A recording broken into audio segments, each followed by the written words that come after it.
Oke, ketemu lagi dalam ide Ruby in the car. Biar gak micro sleeping dan pikirannya terus berjalan dan idenya terus keluar. Kali ini saya mau menyampaikan ide tentang sampah. Sampah. Kalau saya nanya sampah, sebenarnya apakah sampah itu?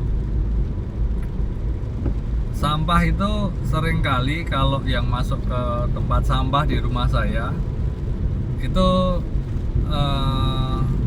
mungkin ada dua tempat sampah yang terkonsentrasi di rumah saya. Itu yang satu itu sampah yang relatif kering ya, biasanya kertas, terus kemudian nanti ada potongan plastik, snack yang relatif kering itu di situ. Terus kemudian yang sampah basah biasanya itu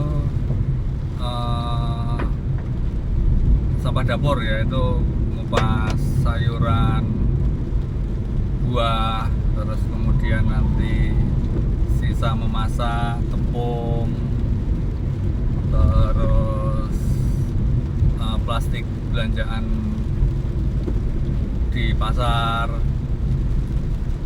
sisa makanan, kurang lebih kan itu kan ya. Nah itu yang harian. Kemudian kalau yang nggak harian, misalnya baju sudah nggak kepake, mungkin masih bisa dipakai buat lap. Nah, lap yang nggak kepake, nah itu dibuang tuh, sampah tuh. Terus mungkin juga ada hal-hal lain kayak apa namanya, bantal guling nggak dipakai. Nah itu mungkin bisa masuk dalam kategori sampah gitu ya.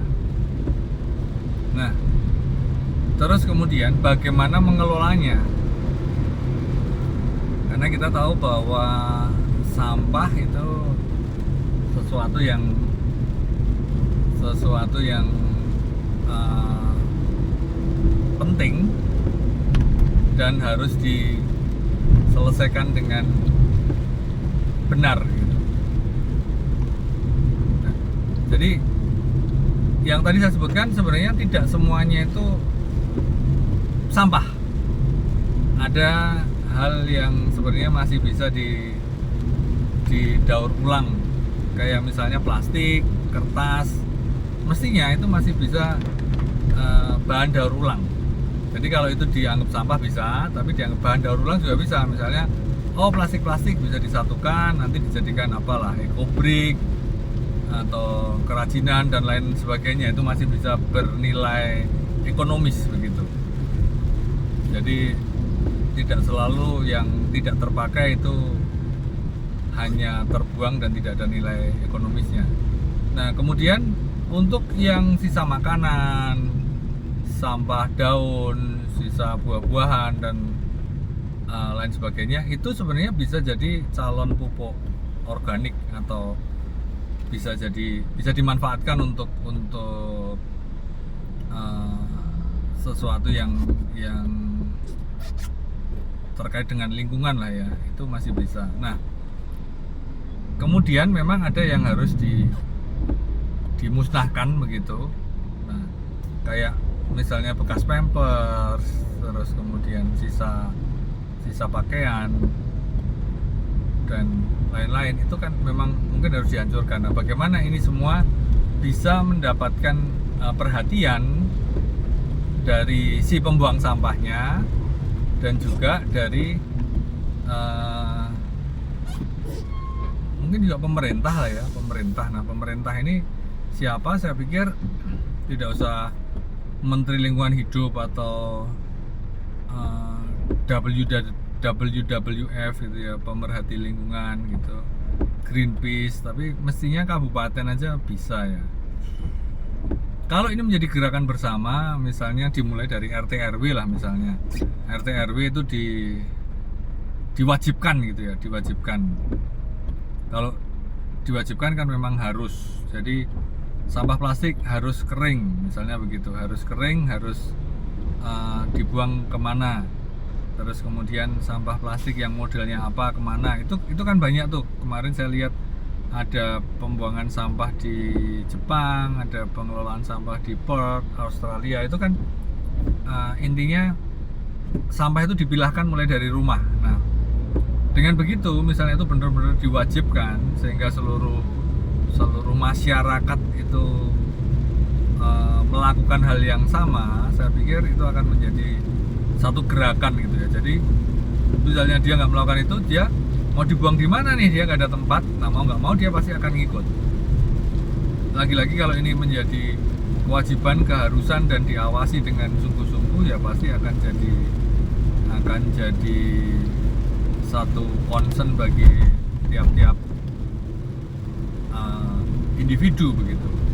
Nah, kalau tentang sampah itu kayaknya Kabupaten Banyumas itu sudah punya pengelolaan sampah yang baik ya. Nah, itu mestinya bisa jadi dicontoh aja. Bisa dicontoh aja untuk kemudian dilakukan satu langkah tindakan, misalnya di kabupaten mana, tempat saya Kabupaten Klaten, mungkin di sekitar Klaten ada Boyolali, ada Wonogiri, ada Sukoharjo, Sragen, Karanganyar, Solo, bahkan itu kalau itu menjadi baik, saya pikir ini juga menjadi satu solusi untuk urusan sampah. Artinya ini satu solusi untuk urusan lingkungan, artinya ini satu solusi untuk keberlanjutan ekologi begitu ya. Jadi hal yang paling sederhana yang bisa dilakukan, terutama kalau sampah-sampah organik ya. Saya seringkali jalan-jalan di alun-alun di kota saya di Klaten itu, karena di situ cukup ramai, makanya ada sampah-sampah jajanan gitu, sampah plastik jajanan.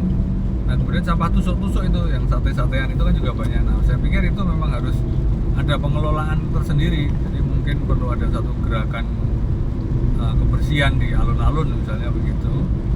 Itu menjadi satu gerakan begitu. Nah,